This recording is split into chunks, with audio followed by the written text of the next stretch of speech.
Regarding the high altitude object shot down over Lake Huron, Yeah.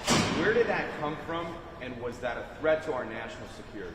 Yeah, so obviously we've all been watching all these different objects, the balloon from 10 days ago or so now, and now 3 different objects that have been traversing North America. We had NORAD based out of Colorado Springs, which has the mission of protecting the United States, is paying extremely close attention now to anything that's flying in our skies. They've really lowered the threshold of what they're looking at, and this pinged on the radars early, about 24 hours ago. They determined that it wasn't a threat to national security. The NORAD commander has the ability to shoot down anything they want that's over the U.S. homeland if they deem it an immediate threat. We obviously watched it, you all watched it on open source media, but we watched it traverse from the Lake Michigan side to Lake Huron, and they chose to shoot it down over Lake Huron so that we could have a chance of collecting what it was. We do not know what it is right now. I've seen all kinds of speculation from another Chinese object to an academic who put up some sort of sensing device. We don't know yet. That's why we like to collect things. As a former CIA officer, we like to exploit things that we find, and so that's the recovery effort that's going on right now in Lake Huron.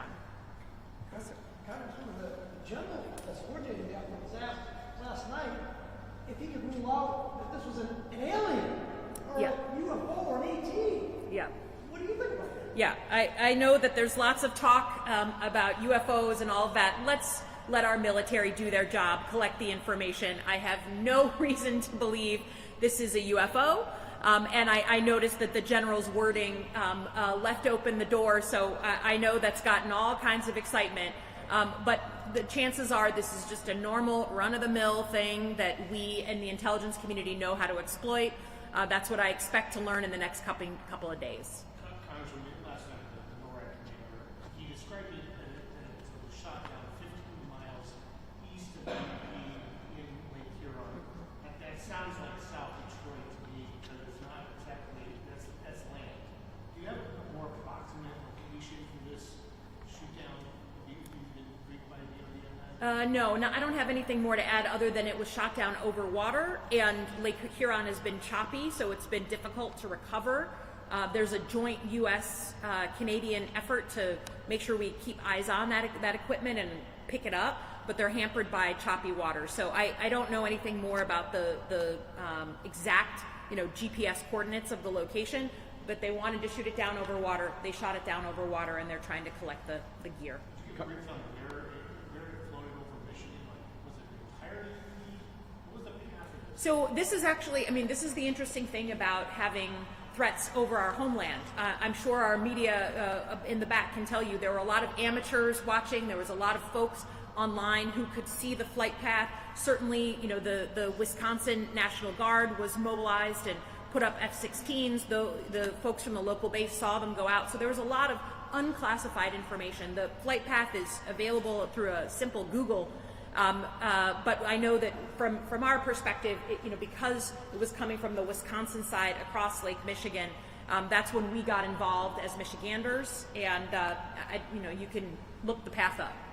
Once the object is recovered, can you explain the process in terms of going through it and learning more about its origin and role? Yeah, well, it's similar to what we're seeing now with the Chinese balloon, right?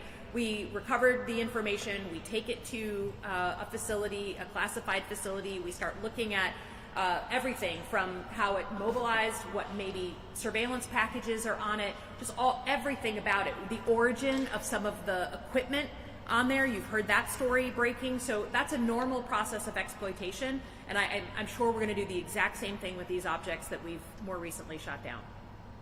Does the U.S. have balloons in China?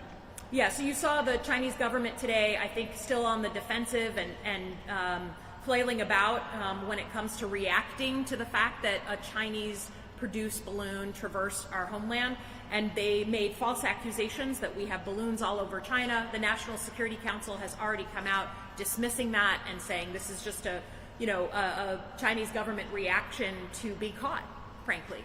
So I have no reason to question when the White House puts out a statement that we have no balloons over China. We'll take one more question. Will you be available for the ribbon cutting when we get done with these projects?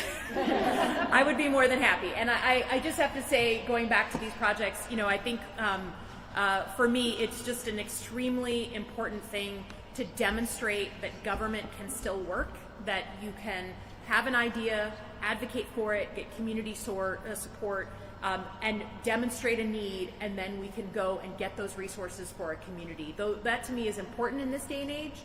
And so I was happy to do that here in a very nonpartisan way, just things that help the community. Happy to come to a ribbon cutting. All right, thanks everybody.